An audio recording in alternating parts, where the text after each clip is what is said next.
All right, let's just get it started now. Testing, testing, testing. How are you? All right, this is dialing it in, and this is on running faster. Listen, stop the meds and you can run faster. Oh, wait a minute. That's a terribly misleading headline. So forget that. But that's what I want to cover. This is about running faster. How do we do it? Now, my objective isn't to run faster. The opposite. I'm happy to run slow.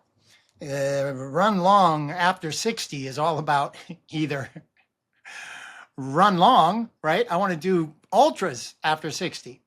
Or even if that can't happen, at least I want to run long after I'm 60. Okay? That's what this is about. But check this out. 10 years ago, I had my first major stroke. All right? There's other videos. Eventually, I'll get linked into those. But for now, just go with that, right? 10 years ago. So major stroke, I get prescribed a lot of medicines, a statin, a blood pressure medicine, folic acid, vitamin D, blood thinners, blood thickeners, blah, blah, blah, blah, blah, all kinds initially. Why? Because I didn't know what it was. I didn't know what kind of stroke it was. I didn't know what caused it and whether to prevent it and whether it would happen again. Long story short, again, there'll be another video, but so I decided to prove myself that I'm good to go. Can I run a marathon? I'd never done that before. Sure, doctor says, go ahead, you can. So I start to train, and 6 months after the first one, I had a second major stroke, and I was training for a marathon at the time. That's also going to be another video. But for now, wait a minute, I don't want to bury the lead. Okay, get prescribed medications, and I've been taking them just fine. And then about a month ago, 6 weeks ago, my internist, the guy has been seeing me for many years. In fact, my doctor was his father many years before that. But we've had a relationship for a long time, and we're about the same age. And so that's interesting too, I think. I see him, we do a complete blood workup. We haven't done that for a minute. Everything's supposed to be in order, right? We can't just keep going on. Had 2 strokes, for goodness sakes. And he and I talk a lot, and I track my diet. I'm vegan and disciplined about all my workouts, and I don't drink, I don't smoke, and all that business. So he says it's ready. You don't need these anymore. You don't need these meds. And that was music to my ears. It's not like I was looking for that answer, but boy, when he delivered it to me, I was sure happy to get it. I was very happy that that's what he said. And so I stopped. Now, I still take a baby aspirin and great diet. I get a lot of sleep and a lot of water, all that. I do all the things, right? So he knew this 50K race was coming up, which I just ran a week ago. And so he's like, well, be mindful of everything. Anything comes up, let me know. Of course, call me. I'll get you back on meds if we need it, whatever. Just good luck and keep me posted. So I said, okay. So I haven't been without the meds for 6 weeks or so. That's good. When I run the 50K, though, in my mind, I still zone 2 training after the strokes. Nobody wanted me to have a stroke again. Nobody wanted me to have a heart attack. So I essentially learned how to run using zone training, heart rate monitor training. And so I was pretty deliberate. And that's why my speed, I never worked up, never got faster, never did have to do real speed work. My steady state runs and my tempo runs and my interval runs, so I have that nomenclature. Thank you, Jason Coop. Man, he's the best. Coop's the best.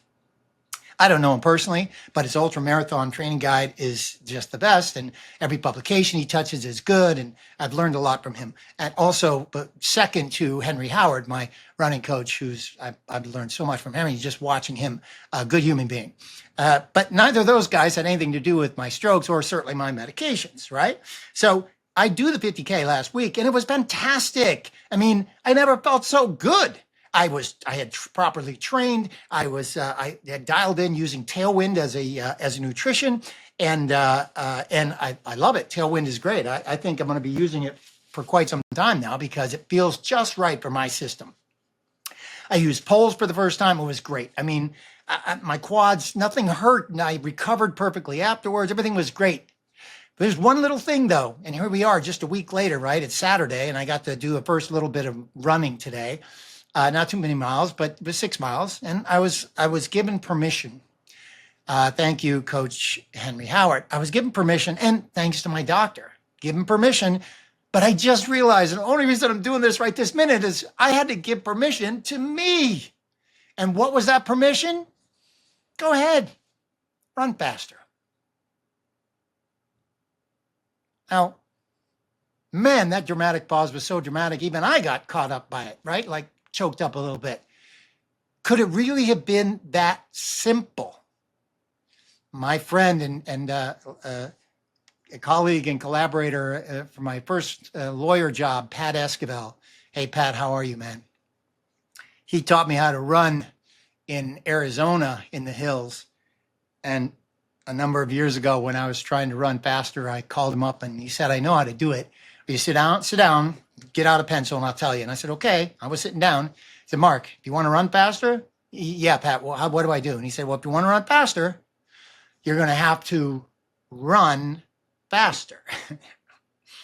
Told that joke to many people many times, and only runners who ran slow and realized, oh, wait, this is within my control, within my power, and it's not going to hurt me. And we all laugh at that joke. But today, it just happened today. So I'm out there running, and I'm a friend of mine called, a collaborator, a troublemaker, business owner, hustler, great motivator, good friend. And so as I'm running, I'm on the run, I'm about a mile in, right? And I'm just steady. I'm so excited to get back out running again. I talked to him and I realized as I'm on the phone with him, I'm like, wait a minute. Why don't I apply this right now? There's nothing holding me back. There's no reason not to do this. I'm doing it. So I turned it on to myself. I just turned it on.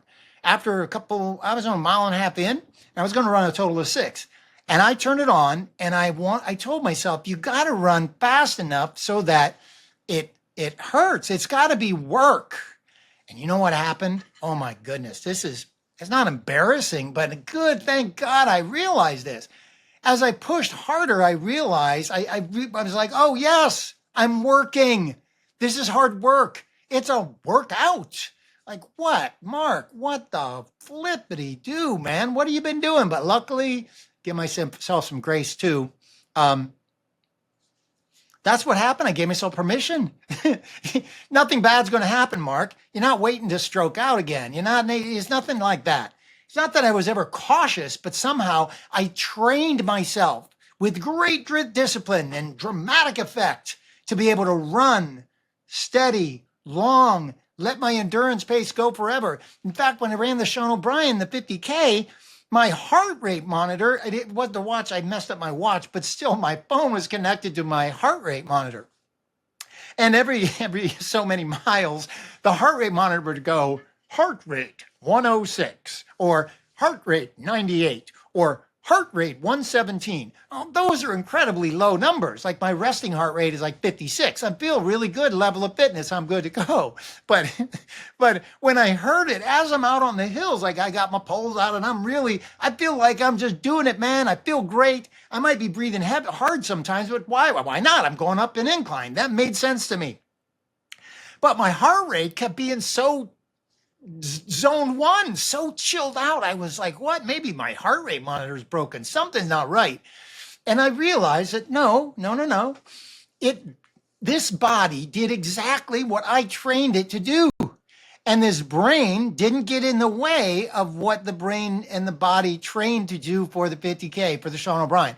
So when I crossed that finish line, 11 hours and 1 minute, first of all, I'm like, wow, I finished. That's all that mattered, right? I'm good to go. No cutoffs. I didn't get kicked off the course. Woo! But it was 11 hours. So the next day on Sunday, I edited the video. And that was fun. I love to edit, and it's old school skill of mine. And I don't know why I've been waiting so long. So I'm so happy to have launched this channel so that I can get back into editing as well. It's so much fun. But when I did that, I looked at some of my other stats, and then like the day after that on Monday, and I realized I ran a 50K in Griffith Park 5 years ago. It's the only 50K I ever ran. I think it was a little shorter than probably 29 miles. So for some, it was a little shorter than 50K. This one was, I think, 32.1 or 32.6 or something. So it was legit. It was good to go. I mean, the other one was legit too. But the other one I ran in 7 hours something. And so 5 years later, and 4 hours more, like almost 4 hours more. Wow. How did that happen? Again, I'm not chasing speed. I'm not trying to race and to go fast. But today, I gave myself permission to do that.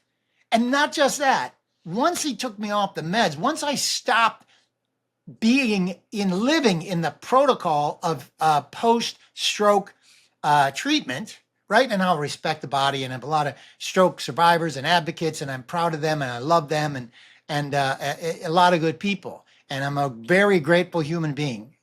I'm very grateful. But the idea that once I disconnected from that scenario using a treatment protocol related to taking medications because of the strokes, or rather as a result of the strokes, when those are gone, I didn't jump back into doing something different at all. Only because I finished the training with Sean O'Brien. I ran the 50K. And finished in 11 hours with no GI distress, thanks to Tailwind, looking good because of my Tifosi sunglasses, no rashes anywhere because of Squirrel's Nut Butter, another great product. All these products, this Ultraspire, the vest I'm wearing, just amazing. Ultra shoes, Patagonia equipment, the things that really allow me to just run and have fun and not think about anything else, right? It was in the post-race assessment, after I even edited that video, that I realized, oh man, everything's in order. Everything's in place. And I showed up at that level of understanding at 11 hours for 50K. And I'm very proud of it. I'm happy I did it. It's really fantastic. But I turned on the camera today because in the run today, I did it. I ran past her. It was a workout. I carried the camera along with me just in case I was going to, shoot something. But I also realized along the way, I'm going to start planning those thoughts out so that I can really bring something to the table for myself. But I had to jump in front of the camera right now because I did it. I ran faster. I didn't even check the watch yet to see exactly what I think the average pace wasn't probably super fast, but fast enough, I think. Hang on, my camera's jumping all over with this great AI tracker. I love that part. Let's see. Let me see just a second, see what the average was. Here's the details. Okay, under 13, oh, it almost ran 7 miles. Oops, I was only trying to run 6. Almost 7 miles. Average